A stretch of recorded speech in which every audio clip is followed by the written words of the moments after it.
ఏం తెలియదు. అలాగే భూమి జియాలజీ అనే సబ్జెక్ట్ తీసుకుంటే భూగర్భాన్ని గురించి వాళ్ళకి తెలుసు, మిగిలింది ఖగోళాన్ని గురించి ఏం తెలియదు. కానీ జ్ఞాని అయిన సొలొమోను ఆల్ ఇన్ వన్ అన్ని సబ్జెక్ట్స్ తెలిసినటువంటి సైంటిస్ట్. అంటే చెప్పాలంటే బోటనీ సైంటిస్ట్ ఈయనే, జువాలజీ సైంటిస్ట్ ఈయనే, మరి ఖగోళాన్ని గురించిన సైంటిస్ట్, ఆస్ట్రానమీ సైంటిస్ట్ ఈయనే, భూగర్భాన్ని గురించి జియాలజిస్టు సైంటిస్టు ఈయనే, అలాగే హెల్త్కి సంబంధించి ఆరోగ్యానికి సంబంధించి డాక్టర్గా సైంటిస్ట్ ఈయనే, అన్ని సైంటిస్టులు.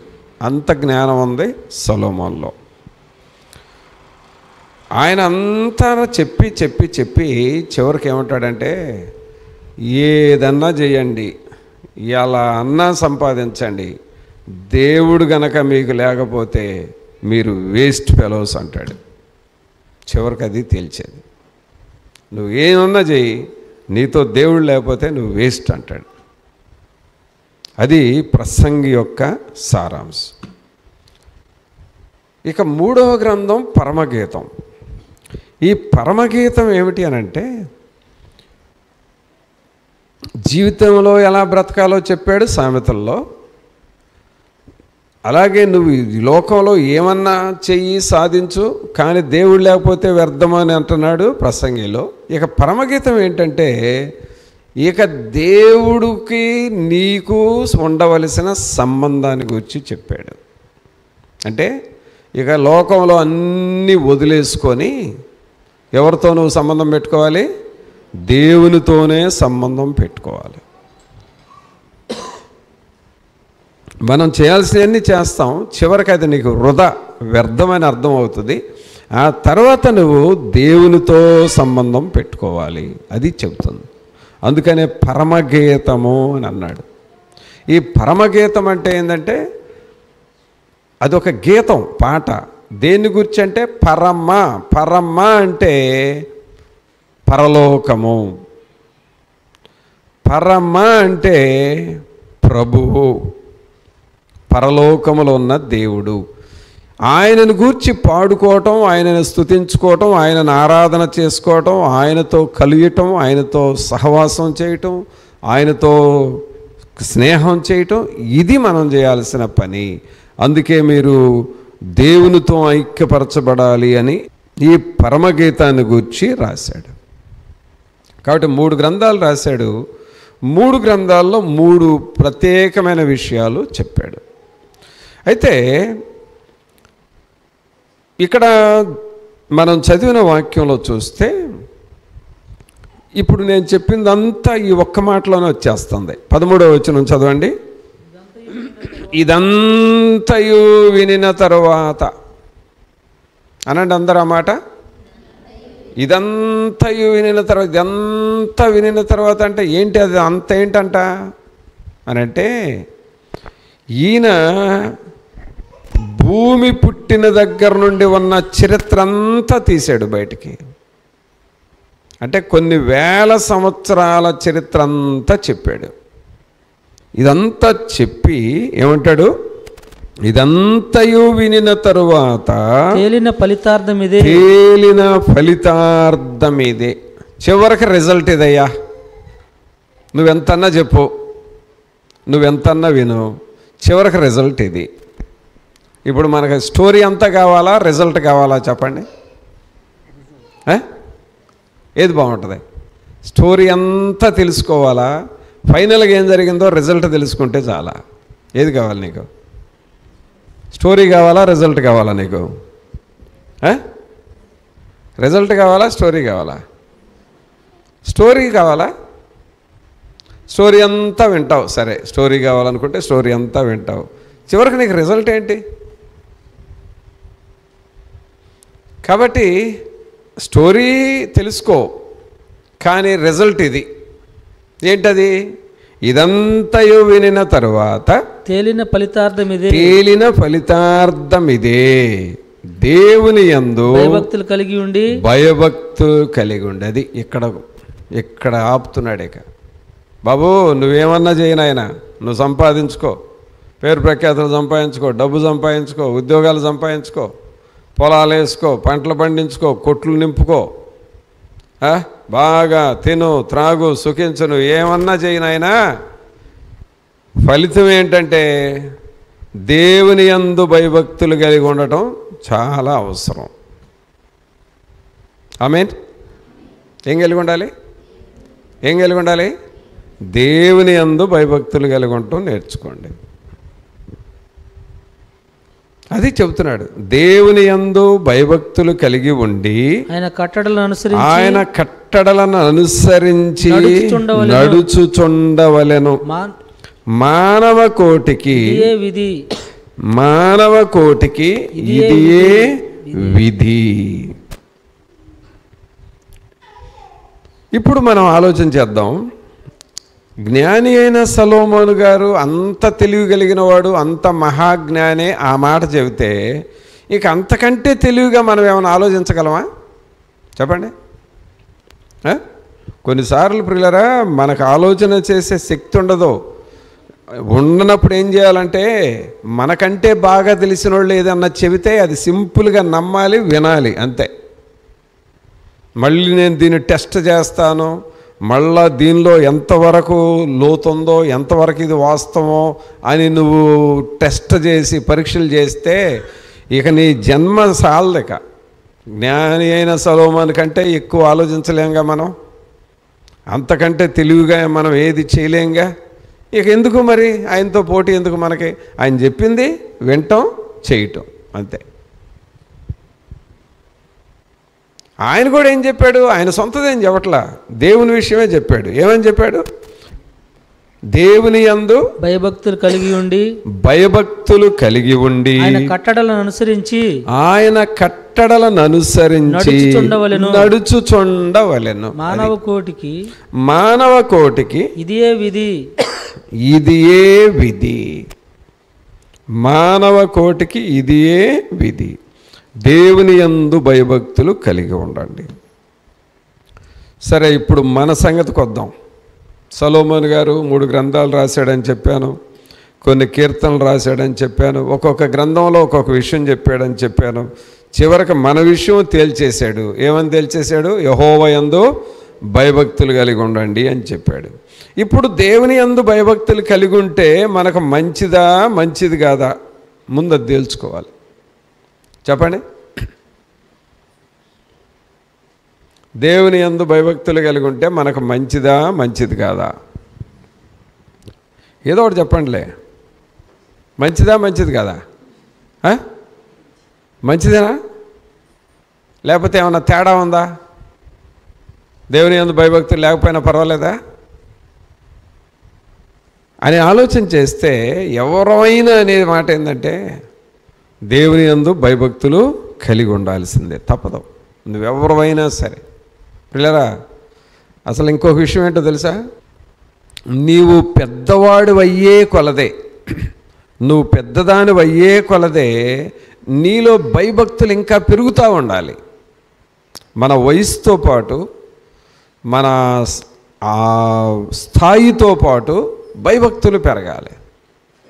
అదే ఎలాంటిదంటే, విద్యార్థిగా వినండి. ఒక చిన్న పిల్లోడు, అంటే ఇంట్లో ఉన్న పిల్లోడు ఒక పొరపాటు చేస్తే, జాగ్రత్తగా వినాలి మాట. ఒక చిన్న పిల్లోడు, ఇంట్లో ఉన్న పిల్లోడు, ఇదిగో ఇక్కడ చిన్న చిన్న పిల్లలు ఉన్నారే, ఈ పిల్లల పొరపాట్లు చేస్తే కొంత నష్టం జరిగిద్ది. ఆ నష్టము అంత పెద్దదేం కాదు. ఒక గ్లాసు పడేస్తారు, పగిలిద్ది, అంతే. లేకపోతే నీ బాటిల్లో వాటర్ ఉంటే మూత పెట్టకపోతే దాన్ని పడేస్తారు, నీళ్లు పోతాయి. పిల్లలు పొరపాట్లు చేస్తే కొంచెం నష్టమే ఉంటుంది. కానీ పెద్దవాళ్ళు నష్టం చేస్తే, అంటే తండ్రి స్థాయిలో, తల్లి స్థాయిలో వాళ్ళు కానీ నష్టం చేస్తే కుటుంబం మొత్తానికి దెబ్బ కొట్టేసిద్ది. పిల్లల పొరపాటు చేస్తేనేమో కొంచెమే నష్టం. ఒక తల్లి కానీ ఒక తండ్రి కానీ పొరపాటు చేస్తే టోటల్ ఫ్యామిలీ మొత్తానికి నష్టం వస్తుంది. తర్వాత మన గ్రామాన్ని పరిపాలించే ప్రెసిడెంట్ ఉన్నాడు అనుకోండి, ఆయన పొరపాటు చేస్తే గ్రామం మొత్తానికి ఏదో ఒక నష్టం జరిగిద్ది.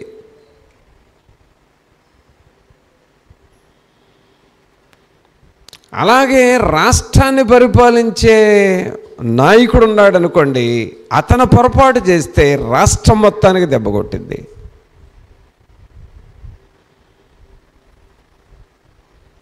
అలాగే సంఘాన్ని నడిపించే దేవుని సేవకుడు ఉండి ఆయన పొరపాటు చేస్తే సంఘం మొత్తానికి దెబ్బ కొట్టేసింది.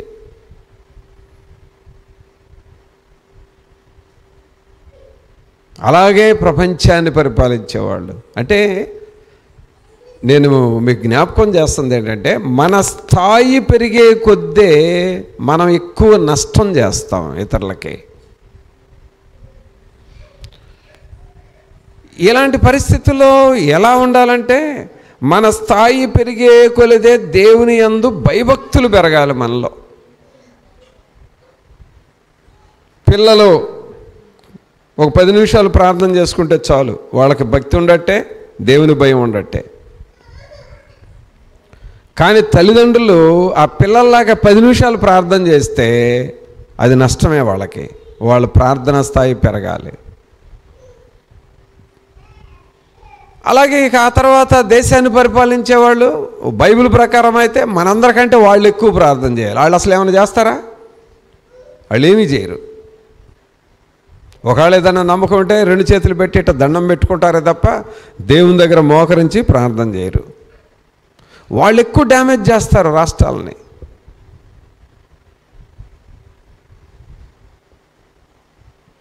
అందుకని దేవుని యందు భయభక్తులు కలిగి ఉంటే మనకే మేలది.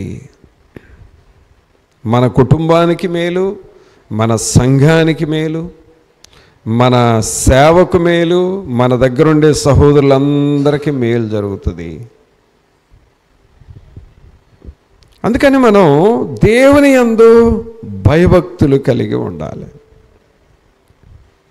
ఈ దేవుని యందు భయభక్తులు కలిగి ఉండటం అంటే ఏం జరుగుతుందంటే, ఒక అర్థవంతమైన జీవితం దేవుడు నీకు ఇస్తాడు. ఏ జీవితం అది? అర్థవంతమైన జీవితం. ఇప్పుడు నేను అక్కడ ప్రార్థన కూటం చేసి వాక్యం చెప్పి వస్తున్నా. సరే, ఒక సహోదరి అంది, అన్నా మా ఆయనకి నీ చేత ప్రార్థన చేయించాలని ఎప్పటి నుంచో అనుకుంటున్నానన్నా, కానీ మీరు వచ్చి ఇక్కడ వాక్యం చెప్పి మాకు ప్రార్థన చేసే టైంలో ఆయన అసలు దొరకట్లేదన్నా అని అన్నాడు. ఎందుకు దొరకడమ్మా అంటే, ఆయన ఉండడన్నా, ఆయన పరిస్థితి అది, ఆయన జీవితం అది. సరే నేను అన్నాను, సరే ఇప్పుడు నేను ఇక్కడే ఉంటాను, ప్రార్థన చేస్తుంటాను, నువ్వు వెళ్ళి చూసిరాపో, ఉంటే నేను రమ్మనని చెప్పి తీసుకున్నా. ఆమె ఏం చేసిందో తెలుసా? ఇంట్లోకి వెళ్ళింది, లేడు. ప్రక్కంటి వాళ్ళ దగ్గరికి వెళ్ళింది, లేడు. ఆ ప్రక్కంటి బజార్కి వెళ్ళింది, లేదు. అన్నీ ఎక్కడ ఉన్నాడు ఆ ఏరియా అంతా గాలించి వచ్చింది. ఈ లోపు నేను మందిరంలో నుండి ఇక అంతా ప్రార్థన చేసి ఇక్కడ టైం అవుతుందని ఇంట్లో మందిరంలో నుండి బయటకు వస్తాను. అప్పుడు నాకు ఎదురైంది. ఏమ్మా అంటే, అన్న ఈ ఏరియా అంతా తిరిగి నన్ను ఎక్కడ లేడన్నా అంటుంది. తర్వాత ఏమంటుంది, ఇంతేనన్నా ఈయన, ఇంతే నా పరిస్థితి ఇంతే, ఆయన అంతే. ఏం జీవితం ఈ జీవితం అంటే సయీసారం లేని జీవితం బతుకుతున్నారు. ఏం జీవితం ఈ జీవితాలు? సయీసారం లేని జీవితాలు.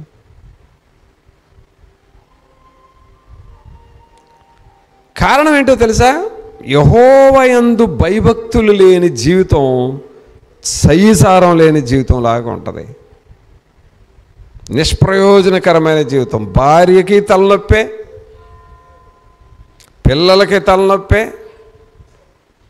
ఇక ఆయన లేకపోతే పోతే బాగుండని కూడా అనుకుంటారు.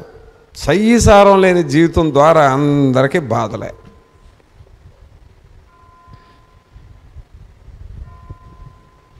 అందుకని ఇక్కడ జ్ఞాని అయిన సొలొమోను అన్నాడు, మీరు యెహోవా యందు భయభక్తులు కలిగి ఉండండి. భయభక్తులు కలిగి ఉంటే ఏమవుతుందంటే నీ జీవితానికి ఒక అర్థం వస్తుంది, పరమార్థం ఉంటుంది, అర్థవంతమైన జీవితం నీలోనికి వస్తుంది. నీ జీవితం, నీ సాక్ష్యాన్ని విన్నా, నీ జీవితాన్ని చూసిన అందరికీ ఉత్సాహంగా ఉంటుంది. అబ్బా, బ్రతికితే అలాగ బ్రతకాలి అని అనిపిస్తుంది. బ్రతికితే అలాగూ చెయ్యాలి అని అనిపిస్తుంది. కాబట్టి దేవుని యందు భయభక్తులు కలిగి ఉండి జీవించే జీవితము అర్థవంతముగా, సారవంతముగా ఉంటుంది. భయభక్తులు కలిగిన వారి జీవితాలు ఎవరైనా చూడండి. యోసేపుని తీసుకోండి, ఆయన జీవితం ఏమైనా వృధా అయిందా? కాల చాలా ప్రయోజనకరమైన జీవితం అయింది. కారణం యెహోవా యందు భయభక్తులు కలిగి ఉన్నాడు. మోషేని తీసుకోండి, ఆయన జీవితం ఎంత గొప్పగా మారిపోయింది. ఎందుకు అట్లా మారింది? యెహోవా యందు భయభక్తులు కలిగి ఉన్నాడు. ఇలాగ ఒక్కొక్కరిని, దానియేలును తీసుకున్నా, ఎవరిని తీసుకున్నా వాళ్ళ జీవితాలు శ్రేష్టమైనవిగా మారినాయి. కారణము యెహోవా యందు భయభక్తులు కలిగి ఉన్నారు. ఈరోజున భయభక్తులు అంటే అస్సలు లెక్క లేకుండా పోయిందండి. మరి ముఖ్యంగా యవనస్తులు, వీళ్ళకేంటో ఆ జుట్టు కాస్త పెరిగితే ఆ జుట్టు ఈ సైడు అంటే ఈ చెవి దాకా వస్తే చాలు వాళ్ళకి. అర్థమైందా? ఈ జుట్టు పెరిగి ఇట్ట వాలి ఈ చెవి దాకా, ఈ సైడ్ ఉండ జుట్టు పెరిగి ఈ చెవి దాకా వస్తే చాలు. వాడు ఒక్కసారి ఎట్లా అంటే ఏందో వాడు అహంభావం, నేను చెల్లిదో పెద్ద గొప్పవాడు అనుకుంటాడు. మళ్ళీ ఒక్కసారి ఇది ఇట్లా పెడతాడు, ఎట్లా పెట్టి ఎట్లా అని ఎట్లా అంటాడు. ఇక వాడికి అప్పటికే స్టిల్స్ మారిపోతాయి.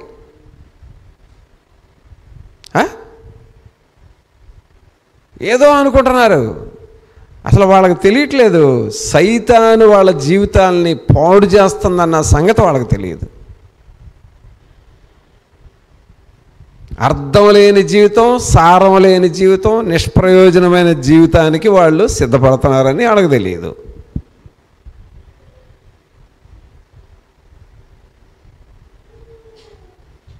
మొన్న నేను కారు వేసుకొని వేరే ఊరు వెళితే దేవుని పని మీద, నేను ప్రక్కనే కూర్చున్నా, వేరే సహోదరుడు నడుపుతున్నాడు. అంతా ఒక 20-25 సంవత్సరాల మధ్యలో ఉండే యవనస్తుల గుంపు రోడ్డు మీద ఉంది. వాళ్ళ బళ్ళన్నీ ఇటువైపు పెట్టారు, ఇటువైపు పెట్టారు. వాళ్ళ ఆటోలో ఇటువైపు పెట్టారు, ఇటువైపు పెట్టారు. చివరికి ఆ రోడ్ని ఎంత చేసేసారంటే అసలు బండి పోవటానికి వీలు లేకుండా చేసేసారు. వాళ్ళు బాయ్ ఆ బండి కాస్త తీయండి ప్రక్క మాట, ఎట్లా కట్ట పోనీ అన్నా, ఎట్లా కట్ట పోనీ అన్నా, మాత్రం నడపలేవా డ్రైవర్వి, ఎట్లా కట్ట పోనీ, ఏంది మేము తీసేది, నువ్వు పోయేది ఏంది, ఈ రటమతంగా మాట్లాడుతున్నారు తప్ప అసలు ఖాళీ లేదు కదరా, కొంచెమన్నా బండి అడదా, ఎట్లా కట్ట పోనీ అన్న, మేము తీస్తే నువ్వు పోయేది ఏందన్నా. అది గొప్ప అనుకుంటున్నారు వాళ్ళు. మనం తీయకూడదు, ఎట్లా పోతాడో పోవాలి అని చూడాలి, అది గొప్ప అనుకుంటున్నారు. అంటే మనం సహకరించాలి, ఇతరులకు అభ్యంతరంగా ఉండకూడదు అనేది కుర్రోళ్ళకి తెలియట్లే. మనం అడ్డం పెట్టాలి, ఇతరులకు ఇబ్బంది కలిగించాలి, ఆ మైండ్తో ఉంటున్నారు. కానీ మనం ఇతరులకు సహకరించాలనే మైండ్ లేదు. కారణం ఏంటంటే వాళ్ళు చేసే చెడు పనులే వాళ్ళకు గొప్పగా ఉంటున్నాయి. భయభక్తులు లేని జీవితం. చివరికి నేను ఏబాయ్ బుద్ధి ఉందా లేదా మీకు,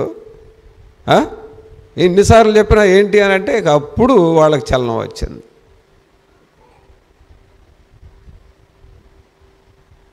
వాళ్ళు ఏమనుకుంటారు, మేము కుర్రోళమే, ఒకళ్ళ మాట మేము వినేది ఏంటి. దేవుని యందు భయభక్తులు లేని మాటలు. ఈ దేవుని యందు భయభక్తులు లేని మాటలు నువ్వు డెవలప్ చేసుకొని ఫ్యూచర్లో ఏమవుతావు నువ్వు, అది తెలుసా నీకు అసలు? దేవుని యందు భయభక్తులు లేకుండా, పెద్దల యొక్క భయభక్తులు లేకుండా, ఒక సంఘం యొక్క మర్యాదలు లేకుండా నీ ఇష్టం వచ్చినట్టుగా పెరిగితే నువ్వేమవుతావు? భవిష్యత్తులో ఏమవుతావు నీకు తెలుసు అసలు తెలియదు. నిష్ప్రయోజకులు అయిపోతారు అలాంటి వాళ్ళు. జీవితంలో వాళ్ళకి శ్రేష్టమైనది ఏమీ ఉండదు. అది నిష్ప్రయోజకులు. కొంతకాలం తర్వాత వాళ్ళు నిష్ప్రయోజకులు అయిపోతారు. అందుకని పిల్లరా, దేవుని యందు భయభక్తులు కలిగి ఉండి మనం నడుచుకుంటే అర్థవంతమైన జీవితం, అంటే నీ కుటుంబం బాగుంటుంది, నీ పిల్లలు బాగుంటారు, నీ స్టేటస్ బాగుంటుంది, సంఘంలో నీకు ఒక విలువ ఉంటుంది, అలాగే దేవునిలో నీకు ఒక స్థాయి ఉంటుంది, అన్నీ బాగుంటాయి.